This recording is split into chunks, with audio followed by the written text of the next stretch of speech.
मॉनिस्टर अभी हम चर्चा कर रहे थे भारतीय पुनर्जागरण के बारे में। भारतीय पुनर्जागरण के बारे में मतलब वो समाज या उस टाइम का टाइम पीरियड जब भारत में कई तरीके के आंदोलन चल रहे थे, भारत को एक नई दिशा की ओर अग्रसर करने का प्रयत्न कर रहे थे। ठीक उन्हीं में क्या था, उन्हीं में आ जाता है सीधा नाम मैंने कल आपको बताया था कि जितने भी जो वहाँ के लोग थे, जितने वहाँ के लोग थे या फिर जो बौद्ध लोग थे, वो सारी कुरीतियों पर या फिर अंग्रेजों से लड़ने की प्रयास कर रहे हैं। उन्हीं में कुछ नाम आते हैं जैसे राजा राम मोहन राय है, ईश्वर चंद्र विद्यासागर है, स्वामी दयानंद सरस्वती हैं, सुभाष चंद्र बोस हैं, एनी बेसेंट हैं। कई ऐसे नाम आते हैं जो भारत को आजाद भारत को आज़ादी के रूप में या फिर जो दबे लोग थे उनको उभारने के रूप में या फिर ये कह सकते हैं कि जो कुरीतियां थी उनको नष्ट करने के रूप में उनका नाम सामने आता है। इसी में सबसे पहले नाम आता है वो आता है राजा राममोहन राय। अगर हम राजा राममोहन राय के बारे में बात करें तो राजा राममोहन राय बंगाल में जन्मे थे। एक ब्राह्मण परिवार से रिलेट इससे रिलेट करते थे, ब्राह्मण परिवार के बंगाल में जन्मे थे और एक ब्राह्मण परिवार से रिलेट करते थे। इनका जन्म लगभग 1774 के साइड में हुआ। कब हुआ था इनका? 22 मई 1772 में बंगाल में इनका जन्म हुआ था। एक धनी ब्राह्मण परिवार, ठीक है, ओके, एक धनी ब्राह्मण परिवार में इनका जन्म हुआ था। कभी कभी कोई कॉन्सेस होती है कि किताबों 72 में मिल जाता है, कि किताबों 72 में मिल जाता है, ठीक है ना। मोस्टली हमने इसमें 72 पढ़ा, ठीक है ना, ओके। किताबों के हिसाब से आप देख लेना, शायद 72 ही है, ठीक। हमारी बुक में भी शायद 72 ही लिखा है, ठीक है, ओके। इनका जन्म 22 मई 1772 में बंगाल में एक ब्राह्मण धनी परिवार के रूप में हुआ था। इनके पिता का नाम रमाकांत राय और माता का नाम तारिणी। रमाकांत राय और माता का नाम तारिणी, ठीक है। हिस्ट्री में इनकी जीवन वृत्तांत के बारे में बहुत कम आएगा। बस सबसे ज्यादा दिक्कत सबसे ज्यादा बात क्या आती है कि इन्होंने हिस्ट्री में क्या योगदान दिया। अगर हम इनके हिस्ट्री के योगदान के बारे में बात करें तो इन्होंने सबसे पहले क्या किया था, इनका नाम आता है कि इन्होंने सती प्रथा को बंद कराने का प्रयत्न किया। सती प्रथा के बारे में सभी लोग अच्छी तरीके से जानते हैं, ठीक।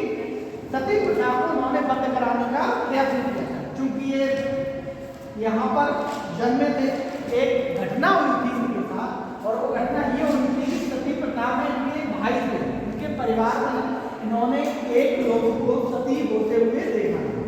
जब इन्होंने सती होते हुए देखा तो इनका जो मन था, खिन्न था, बहुत ही विचलित हुआ कि इस तरीके से कैसा ये काम है जो लोगों को जिंदा रहते हुए मार दिया जाता है। सती प्रथा बहुत ही बुरी प्रथा है।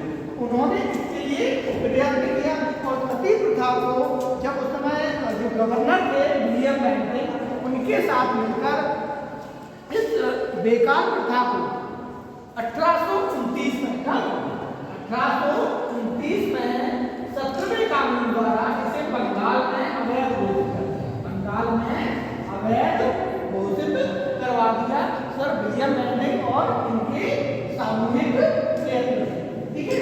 इसके अलावा अगर हम और बात करते हैं तो इनका नाम आता है कि इन्होंने 1815 में एक सभा की शुरुआत की थी जिसे आत्मीय सभा के नाम से भी जाना है, जिसे आत्मीय सभा के नाम से भी जाना है।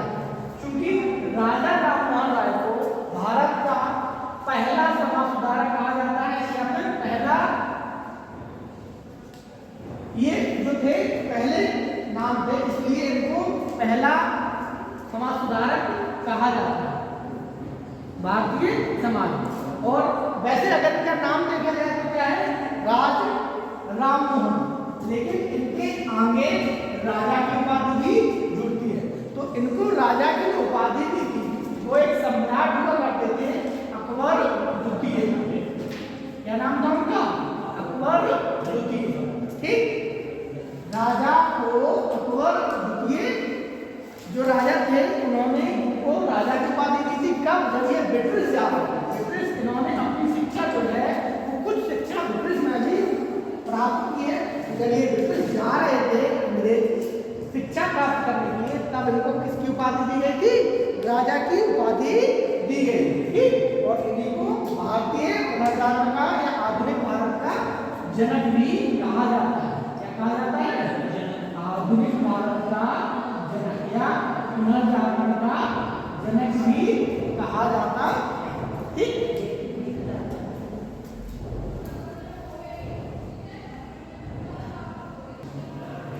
इसी के क्रम में हम आगे देखेंगे, इन्होंने आत्मीय समाज सभा के साथ साथ एक और सोसाइटी की भी स्थापना की थी, जिसे हम ब्रह्म समाज के नाम से जानते हैं।